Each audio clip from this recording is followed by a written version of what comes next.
Porque se a minha voz incomoda você, é porque você é fraco demais. Se a gente fosse para hoje, Glauber, você que é um cara que é de segurança, a gente ia perder a guerra. A gente não tem homem no Brasil. Se soltasse um leão aqui e ele comer só homem, ele ia morrer de fome. E achar homem aonde? Só tem menino, só tem pivete, moleque, adolescente. Aí você vê um Lula, um cara incapacitado, incoerente, um cara que não sustenta o discurso, um cara que fica o dia inteiro falando besteira. Você põe um outro incompetente para cuidar do Ministério da Economia, o cara não sabe nem o que faz, acorda todo dia querendo taxar os outros. Por quê? Porque gente boa, gente inteligente, gente capacitada, gente que está dentro da realidade não quer ajudar. Por exemplo, o Lula tinha a maior rejeição e virou presidente. O Bolsonaro tem uma rejeição alta. Sim. As pessoas não entenderam, Glauber, que a democracia é movida pela popularidade. E não é ser... Você pega o cara mais poderoso que pisou na terra, Jesus. Ele tem rejeição até hoje. Tem gente que rejeita Jesus com a boca e prefere ir pro inferno do que aceitar a verdade. Boa noite. Você está no Jornal Nacional. Tô me sentindo William Bonner hoje. Fala, rapaziada. Tamo ao vivo. Mais um Fala Glauber Podcast diferente. Estou numa bancada e hoje vai ser padrão Jornal Nacional, cara. Então vou entrevistar aqui Pablo Marçal hoje e já vou começar no padrão jornalista da Folha de São Paulo, UOL. Não vou deixar o cara falar e vou massacrar ele. E aí, meu irmão? Boa noite. Boa noite. Seja... Cara, valeu, irmão. Prazer, bem-vindo a Fala Glauber Podcast, cara. Estamos num formato diferente, a nossa audiência aí já explicando. Nós tivemos um problema técnico no estúdio, né? Padrão Podcast. E estamos aqui no aquário do Estratégia Concurso, né? Onde acontecem as aulas, né? Os webinários do Estratégia. E foi a forma de entregar o conteúdo para vocês. Então, na vida é preciso tomar decisão tomada, estamos aqui. O Pablo está com a gente e vamos nessa, vamos começar. Podcast normal, entrevista, mas no formato diferente. Vamos para cima. E aí, cara, como é que tá essa caminhada aí? Eu tô vendo que você tá dando entrevista bastante, só tem um problema, tu não consegue falar, cara. O que tá acontecendo aí, cara? Não, eu consigo falar sim. É porque tem muito militante no jornalismo e a galera não quer uma resposta, a galera quer protagonismo, quer fazer a pergunta, quer responder, quer colocar palavras na sua boca. E eu fui treinado para isso, né? Eu aguento ali a emoção, o sentimento e tá bem divertido, tô amadurecendo bastante. Sim, mas assim, tu foi eleito o inimigo, acho que ninguém na campanha vai ter esse caminho difícil igual o seu, né? E nós vimos essa mesma postura nas eleições de 2018 Sim. com o Bolsonaro, né? Então, aquele movimento da mídia tradicional, do setor de comunicação do Brasil, de atacar e de bater, né, de tentar derrubar a imagem do candidato, eu acho que vai ser a bola da vez, é isso? Cara, mas eu que tenho maior facilidade para conquistar o povo, sou comunicador, tenho ajudado milhões de pessoas já há muitos anos, eu acho que as pessoas estão enganadas ao meu respeito. Às vezes eu pareço aquele cara chucro, né, dos cortes aí na internet, é porque é um estilo que chama a atenção. Mas eu tô animado, cara. Eu tô me preparando para os debates. É difícil alguma coisa, né, uma habilidade de alguém num debate me chamar a atenção. Teve um cara que eu modelei para debate, que é um americano, William Lane Craig. E, sei lá, desde os meus 12 anos eu assisto o debate dele e sempre quis ser esse cara, sabe? William Lane Craig, conhece? Oh. Poxa, mano, assiste esse cara. Eu aprendi uma coisa com ele muito forte. Para discutir com a pessoa e para essa discussão prosperar, a gente precisa ter a mesma base. Então, a pessoa que não tem um repertório, às vezes ela vai se dar mal. Por exemplo, hoje, um jornalista do SBT, eu falei para ele que eu iria correndo do Centro Histórico de São Paulo até o Capão Redondo. Ele falou, não, você não consegue. Eu falei, não, eu sou Ultraman, eu fiz 452 quilômetros em 35 horas e 17 minutos. Ele tomou um susto. Ele falou, eu não sabia. Pois é, mas agora você tá sabendo. Sim. Eu consegui correr, voltar e fazer o que eu quiser em relação a isso, né? Eu fiquei numa prova durante 35 horas. O que é isso? Você aumenta seu repertório, aí a pessoa que está numa discussão, ela já começa a perder a potência. Então, quanto mais desafio você passou na vida, quanto mais habilidades, mais competência, mais network, mais experiência, mais cultura, você vai para o debate e isso aí já soma demais. Tem gente que é especialista de uma coisa só. Eu não quero ser melhor que o especialista, mas num debate, se o especialista sair 1 milímetro, ele já perdeu o jogo. Então tá sendo uma diversão para mim, sabe? Eu vejo as pessoas ali, eu consigo ler um pouco a alma da pessoa. É uma habilidade, né, de inteligência emocional, de frieza, de saber até a intenção que a pessoa está tendo ali na hora de fazer a pergunta. É muito interessante ver as pessoas torcendo para dar errado a coisa. Então, estou me divertindo bastante. E eu acredito que São Paulo vai mudar, viu? eu tô com esse propósito, nós vamos fazer essa nação se tornar a nação de primeiro mundo. Sabe o que me encanta, Glauber? É que as pessoas, o brasileiro ainda, não tem um propósito de vida. A gente não... Você pergunta pro brasileiro, se quiser entrar no meu Instagram, Pablo Marcar 1, e dá uma rolada lá, uns 15 posts abaixo, você vai achar a comparação da China com o Brasil. Olha que louco. A China em 1990 tinha uns 390 e poucos bilhões de dólares de PIB. Em 90. Quem era maior que a China? Brasil. Tinha 426 bi, mais ou menos. Aí nós estamos em 2024. A China está com 21 trilhões. E o Brasil está com 2 trilhões. Ou seja, os caras cresceram assustadoramente 8,9 vezes, talvez, ou 8 vezes mais que o Brasil. Por quê? Porque eles deram um rumo para a China. Investiram tudo nas crianças, infraestrutura e matriz energética. E depois que fez isso dentro do país, começou a fazer para fora. Mas é um povo que colocou um propósito, desenvolveu um metacapitalismo absurdo. Eu tenho negócio lá e conheço a China. Eu quero que o Brasil tenha isso. A gente tem a terra mais rica de todas, só não tem a mentalidade de riqueza. Então, não vai ser fácil, né? Mas a partir de agora, o Brasil tem um propósito. Se tornar uma nação de primeiro mundo até 2040. Tá. Brasil ou São Paulo? Cara, é Brasil. E São Paulo é o mini Brasil. Eu quero provar que isso funciona em São Paulo e carregar isso pro Brasil inteiro. Essa entrevista, só pra não deixar passar batido, eu acordei hoje cedo e falei, pô, o cara já tá dando entrevista, acho que foi 8 ou 9 da manhã. 8 da manhã. E aí eu vi esse episódio, né? E ele te questionava dizendo que você não conhece São Paulo, né? Que você não é natural de São Paulo, né? Assim como o Tarcísio também não é. De cara, eu assistindo aquela entrevista, eu falei, pô, será que o jornalista não sabe, então, que o povo de São Paulo quer alguém para resolver o problema? Porque Cara, se não fosse assim, o Tarcísio não ganhava, né? não, Seguindo essa eu premissa. tava lá em Canoas, em Matias Velho, num bairro lá onde tava 100% alagado. Quando eu parava na porta de uma casa para salvar alguém, ninguém perguntou de onde eu era. Isso. Ninguém perguntou a música que eu ouço, quem que eu votei na última eleição. A pessoa só sorria e falava, tô salvo. A gente fica com esse bairrismo aí, no final das contas, ninguém é daqui. Ninguém é daqui, todo mundo vem de fora. Então, aí... Tipo, é uma bobeira, assim, pra ver se afeta o emocional, tá treinado pra aguentar a pedrada, tá tudo certo. Ele queria saber se você conhecia a cidade, né? Aí ele falou, como é que você vai fazer pra ir pro Capão Redondo? Aí você falou, eu posso ir até andando. Não, andando não tem como. Aí você, tem sim, eu vou correndo. E foi esse episódio. Mas aí, cara, é isso que eu te perguntei, né, no início, né? Primeira provocação. Parece que você vai enfrentar o mesmo caminho que o Bolsonaro, que é o político que foi escolhido por setor de imprensa de atacar na rejeição. Então, você tem, aqui no canal eu percebo isso, eu reagi a um vídeo teu na quinta-feira e foi audiência alta e aquela audiência dividida, né? Eu vi que muita gente gostava e muita gente, pô, ô Glauber, você tem que conhecer mais quem é Marçal, Pablo Marçal, porque esse cara é isso, é aquilo e tal. Então eu percebi que tem muita rejeição também. Né? Então, assim... Que é a fórmula, né, do sucesso. Se você não tiver rejeição, por exemplo, o Lula tinha a maior rejeição e virou presidente. O Bolsonaro tem uma rejeição alta. Sim. As pessoas não entenderam, Glauber, que a democracia é movida pela popularidade. E não é ser... Você pega o cara mais poderoso que pisou na terra, Jesus. Ele tem rejeição até hoje. Tem gente que rejeita Jesus com a boca e prefere ir pro inferno do que aceitar a verdade. Na verdade, o que você tem que pensar é o seguinte, você não precisa ser amado. Você precisa fazer o que você veio para fazer aqui na Terra. E eu amo ter rejeição. Quando você tem rejeição, é o seguinte, a pessoa já deu um pedaço do terreno cerebral dela, você já entrou, você é dono do terreno. Agora você tem que construir algo, ela resiste, ela fala, não, o terreno eu já te dei, mas a construção eu não vou autorizar o alvará. Aí com o tempo você vai carregando e vai conseguindo. O que mais está acontecendo agora na eleição é um tanto de gente que me achava um babaca, um idiota, começou a ouvir e falou, mano, esse cara é da hora.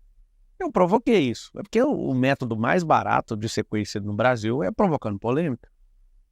Você estava vendo eu fazendo alguns pagamentos aqui e ouviu eu falando conta do Facebook, YouTube de milhões. Você acabou de ouvir. Eu já tô cabeça doendo, só da quantidade de pagamento. Eu estava aqui autorizando a última linha dos pagamentos e fiquei pensando, poxa, todo corte meu que viralizou, isso aqui tá barato. Por quê? Porque se eu não desse conta de fazer isso, eu ia ter que investir alguns milhões a mais. Então, parecer um idiota no Brasil, por enquanto, é um bom negócio. Depois que você entrou no cérebro, você converte. Agora, se a pessoa não é verdadeira, se essa pessoa está longe da realidade, se essa pessoa realmente não tem o coração correto para fazer as coisas, ela não vai dar conta de converter. Então, assim, eu quero é que todo mundo me rejeite. Porque você me rejeitando, você acabou de dar um espaço no seu cérebro para mim. Deixa comigo que eu sou bom de construir, a gente vai construir ao longo do caminho. E agora, como mudar essa... Para construir positivamente? Aí, por exemplo, as pessoas verem que eu fui picado pelo espírito público, que eu tô lá na África construindo uma cidade do zero com alguns empresários, uma ONG de lá. E eu prometi, só sai daqui depois que a última família entrar na última casa. Os caras moravam em casa de lata que chegava a 50 graus alguns períodos do ano. E aí a galera, na época que eu fui lá, em 2019, Marcelo só veio gravar um stories. Eu tô lá até o final, fiz o compromisso. Então vai fazer 5 anos agora, final desse ano. E eu acredito que até o final do ano a gente tenha terminado. E comecei a ajudar em Moçambique, em Níger, na Nigéria e outros países também. Cabo Verde. Por que que eu tô falando isso? Porque quando a pessoa começa a conhecer o jeito que eu trato a minha esposa, os meus filhos, a minha família, os meus sócios, o tanto que eu quero que as pessoas prosperem, o tanto de aluno, eu tenho 1,5 milhão de alunos, o tanto que eu já contribuí com a restauração de casamento, com libertação de vício emocional, né, que leva a pessoa a usar droga, pornografia, os cambal. É um tanto de coisa que eu já contribuí que a pessoa gostando ou não fala, mano, esse cara tá ajudando, esse cara quer servir. Eu não quero agradar ninguém, mas eu quero servir todo mundo. É igual um garçom. O garçom tem a melhor comida. Você não dá conta de comer, o problema é seu. Mas eu tô servindo. E quero servir a nação por um período na política. Eu acredito que gente que entende riqueza, gente que entende mentalidade, gente que não é politiqueiro, gente que dá conta de falar a verdade e assumir, gente que não precisa da máquina pública para nada, para nada.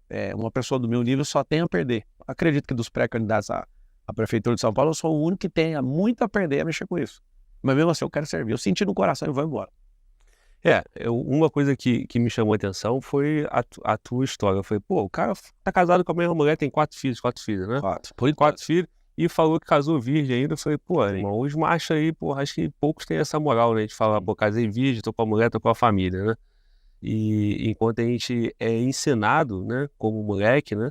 Homem, a ter o máximo de mulher possível, a viver a vida na farra, e isso aí acho que é o resumo do brasileiro, né? Sim. Tomar cerveja, curtir a vida. Eu não bebo cerveja. E aí as pessoas acabam não produzindo, né? Então, assim, eu já tive esse momento negro na minha vida, né? E hoje eu, pô, tenho a sensação de luz, né? De produzir, de conquistar. Então, se eu pudesse ter isso desde os meus 20 anos, certamente eu acho que eu estaria melhor. Como botar isso na cabeça do brasileiro? Eu foquei bastante, né? Então, eu não brincava quando eu tinha 12 anos de idade, eu ficava estudando. Eu estudei escola pública, minha mãe foi faxineira, meu pai funcionário público. E eu tinha um desenho que eles fizeram já bem traçado, ser um funcionário público. Engraçado, né? A gente tem um grupo hoje que vale alguns bilhões e eu tô pedindo um emprego para ganhar menos do que um dos meus pilotos de helicóptero. Mas por que isso? Cara, chega uma hora na vida de alguém que não tem mais desejo de comprar nada, que a pessoa só dá ordem. Vai chegar uma hora, as pessoas conseguirem expandir bem a cabeça, vai chegar uma hora na vida dela que ela não vai desejar comprar nada. Por que ela não deseja? Porque ela pode comprar. Você vai comprar lá, tio, manda eu trazer esse negócio. Ela paga até mais caro para ser rápido. Não sei se você já percebeu, os bilionários do mundo, eles, depois que chegam num patamar de zerar o game do capitalismo, eles falam, mano, eu quero ajudar. A maioria, cara. A maioria tem essa compreensão. Sabe o que eu quero? Eu quero pegar a melhor fase da minha vida e contribuir, porque essa vitalidade que eu acho que vai mudar alguma coisa. Essa força, essa pujança, essa resistência emocional que eu tenho hoje, e depois eu vou estar velho também, eu não vou conseguir. Aí você vê um Lula, um cara incapacitado, incoerente, um cara que não sustenta o discurso, um cara que fica o dia inteiro falando besteira. Você põe um outro incompetente para cuidar da Ministério da Economia, o cara não sabe nem o que faz, acorda todo dia querendo taxar os outros. Por quê? Porque gente boa, gente inteligente, gente capacitada, gente que está dentro da realidade não quer ajudar. E aí eu faço um apelo para todo mundo. Tem gente às vezes tá aí me xingando e tudo, beleza, cara, isso você tá falando sobre você. Marcelo, você é uma piada, só que é a que mais prospera no Brasil. Marcelo, eu não gosto de você não, você não gosta de você. Porque se você se amar do jeito que eu me amo, você não vai importar com ninguém, com absolutamente ninguém. Você vai servir. Então assim, cara, eu não suporto sua voz. Trate as suas emoções, porque se a minha voz incomoda você, é porque você é fraco demais. Se a gente fosse pra guerra hoje, Glauber, você que é um cara que é de segurança, a gente ia perder a guerra. A gente não tem homem no Brasil. Se soltasse um leão aqui e ele comer só homem, ele ia morrer de fome. Ia achar homem aonde? Só tem menino, só tem pivete, moleque, adolescente. Esses moleque aí que foi engolido pelo marxismo cultural, esses caras não tem coragem de ser homem. Os caras com 30 anos de idade tá em casa. Você que tá em casa hoje, tem 30 anos, 35 anos, você é um pivete. Você não casou ainda, você não tem filho, você não tá crescendo, não tá fazendo a economia girar, você é disfuncional para a sociedade. Eu chego na favela, irmão, e pergunto para todas as crianças que eu consigo falar, qual o seu sonho? A galera responde, eu não tenho sonho. Poxa, mano, o que vocês estão fazendo aí, mano? Para mudar esse país, vocês precisam virar homem. Tô falando só com homem. Essa galera tá louca, perderam a identidade. Nós temos um problema no Brasil, Glauber, de paternidade. Então um dia eu falo, mãe, você vai tratar isso na política? Mas é claro que eu vou tratar. Não tem homem num país. Se o maluco ali da Venezuela falar, vamos entrar na guerra, nós estamos perdidos, cara. Vamos contar só com a polícia. Na hora de falar, vamos recrutar todo mundo. Cadê os homens? Lembra do que eu tô falando pra você. Deixa de ser um bobo na internet, ficar falando da vida dos outros e vai cuidar da sua vida e bora junto cuidar do país. É muito bonito essa vontade, essa pujança sua de falar mal dos outros no teclado. Faz uma lista depois que acabar essa entrevista aqui, esse podcast, das coisas que você tem que abandonar, dos vícios emocionais. Você ficar conversando fiado, você ficar comendo açúcar, você dormir tarde demais. As pessoas vivem perguntando pra mim, pô, como é que você prosperou desse tanto? Cara, vai acordar cedo, vai dormir cedo, vai comer certo, vai treinar, vai fazer os cambal, mano. Vai aprender, vai fazer network, vai modelar, vai fazer o que precisa ser feito. Eu não gosto de você. Cara, então vem, você não é foda. Vai você, eu te apoio. Então, assim, é uma parada, assim, que eu acredito de verdade. E eu vou pôr, né, tô pondo todas as minhas fichas nisso, eu acredito. Acho que o prejuízo vai ser grande na minha vida, na minha família. Eu já conversei com eles, tratei isso e estou à disposição do povo. Para levar o Brasil e São Paulo e o Brasil para padrão de China, precisa desse povo aí, precisa dessa falta de homem, precisa de um monte de a juventude hoje quer curtir a vida. Como é que você vai usar para destravar o que você fala, né? Destravar essa mentalidade do brasileiro? Cara, 3 coisas. Tem um presidente chamado Emílio Garrastazu Mendes, que foi o único cara que conseguiu atravessar o crescimento de 10 pontos percentuais no PIB brasileiro, do período militar. O que esse cara fez? Tudo ele com pressão. Esse cara investiu em matriz energética e infraestrutura. Todo mundo que investir nisso vai dar suporte para o crescimento do país. Aí, depois disso, tem 3 coisas. Mentalidade. A escola que a gente chama do Brasil hoje não é escola, chama escolarização. Eu tenho rede de escola privada no nosso grupo. Inclusive, eu estou em 19, segmento diferente com as empresas que a gente tem. E eu posso asseverar para você o seguinte, assegurar algo. Nossos filhos, com o ensino que a gente gasta, algo em torno de quase R$500 bilhão em todas as esferas, municipal, estadual e federal, nossos filhos, eles, hoje, têm um ensino de merda. A maioria termina o ensino médio, não sabe fazer conta básica. Significa o quê? Que estamos investindo R$500 bilhão para nada. Nós temos que deixar de lado essa escolarização e aplicar a educação. A escolarização é um teto mental para a pessoa só virar empregado de alguém. É como se ele ficasse 13 anos para ser profissionalizado para algo que nem vai existir daqui a 10 anos. Olha que loucura. Nós estamos gastando R$1.000 bilhão por ano para investir dinheiro em alguém que daqui 10 anos, começou hoje, né, a jornada do estudante. Ele vai ficar 13 anos, mas daqui 10, o que ele está aprendendo não vai servir para nada, porque vai vir essas profissões do futuro. A China acabou de soltar uma fábrica, pela primeira vez na história, tem uma fábrica rodando sem intervenção humana. Acabou, amigo, o jogo. Se a gente não virar a mentalidade do povo brasileiro para a tecnologia, nós estamos perdidos. Nós seremos escravos mais do que a época da escravatura. Quando teve a abolição da escravatura no Brasil, tinha 700 mil escravos. Agora você imagina até 50 milhões de escravos. 50 milhões de pessoas que não têm habilidade socioemocional, intelectual, não foram educados para ser livres e pensantes e criar suas próprias soluções. Por exemplo, uma empresa japonesa tem mais patente que o povo brasileiro inteiro. Mas qual que é o nosso problema? Falta inteligência aqui? Nunca. Falta educação. Presta atenção no que eu estou falando. Uma empresa no Japão tem mais patente registrada que o povo brasileiro inteiro. Por que nós somos assim? Por que a gente não dirige carro da nossa marca? Por que os computadores que a gente tem não é da nossa marca? Por que as câmeras fotográficas que a gente usa não é da nossa marca? O nosso povo é um povo que aceitou. Pisa no solo mais rico do mundo, mas faz de tudo para parecer bobo. Faz de tudo para ser escravo tecnológico dos outros. Vende matéria-prima a preço de tonelada e depois compra isso produzido a preço de grama. Você imagina um cara vender uma matéria-prima a preço de tonelada e depois é o que a indústria farmacêutica faz. Eles compram tonéis e esses tonéis eles compram em tonelada. Por que a indústria farmacêutica é poderosa? Porque os caras vendem em grama. Paga preço de tonelada e vende em grama. E aquele é o segredo. Por que o brasileiro não entende isso? A minha revolta é que a chance que a gente tem de mudar o Brasil está aqui agora, na minha frente, com a cidade de São Paulo. A cidade de São Paulo é o mini Brasil. O que acontecer aqui vai desencadear nas outras 5.556 cidades. Eu acredito demais em São Paulo. São Paulo funcionando, cara, já era. São Paulo de volta para o futuro, nós vamos ter uma nação de primeiro mundo em poucos anos. E as pessoas precisam de aprender isso. Tem 2 perfis, o Glauber, mentais aqui no Brasil. O primeiro é desistente, o outro é miserável, o outro é econômico, o outro é escasso, o outro é iludido. Os da ponta, abundante, transbordante e governante. Depois, se quiser abrir aqui, eu abro para você. Nós vamos tratar a jornada dessas pessoas. Tem gente que precisa da jornada da oportunidade. Tem gente que precisa de uma jornada de prosperar. Aí ele já sabe como, mas ele precisa de crédito. Aí já não é oportunidade, mano, é acesso. Tem gente que precisa, a melhor jornada é a jornada da inspiração. Precisamos levantar mais heróis na nação. Fica caçando um herói. A gente perdeu o nosso último herói em 94 e nunca mais teve. O Neymar, por exemplo, é o cara que faz mais gol, fez mais gol que qualquer outro na seleção, mais do que o Pelé, os caras enchem o saco dele. Por quê? Porque não pode brilhar no Brasil, é proibido. Esse sistema quase que demoníaco que fizeram na mentalidade do nosso povo, é proibido, cara. Nos Estados Unidos eu fico chocado. Tem casa lá, chega com um carrão, o americano, cara, olha pra mim, dirigindo um carro, ele tá nem aí se eu sou brasileiro ou não, ele olha pro carro e fala, nice car, carro legal, good job. Aqui no Brasil, roubou, não sei o quê, tá. É vendedor de curso. Vendedor, sabe por que eu faço milhões com curso? É porque o Brasil não tem educação. Se tivesse, não ia vender. Nós estamos aqui no ambiente de vender também curso para concursados, porque o Brasil não nos preparou para fazer isso. Gastamos meio tri, né, em todas as esferas da sociedade brasileira, para escolarizar as pessoas, e aí elas não entenderam. Ao invés de me xingar, por que você não lança seu curso? Todo mundo que fizer curso vai vender, ué. Eu ensino isso para todo mundo também. Então, irmão, é o seguinte, nós estamos diante de uma revolução. Só que para ter isso tem que ter uma revolta. E não é contra uma pessoa, não é contra um povo, é a favor do nosso futuro. Revolucionar nosso comportamento, os nossos hábitos, as nossas atitudes e falar, nós somos um povo e nós vamos conseguir.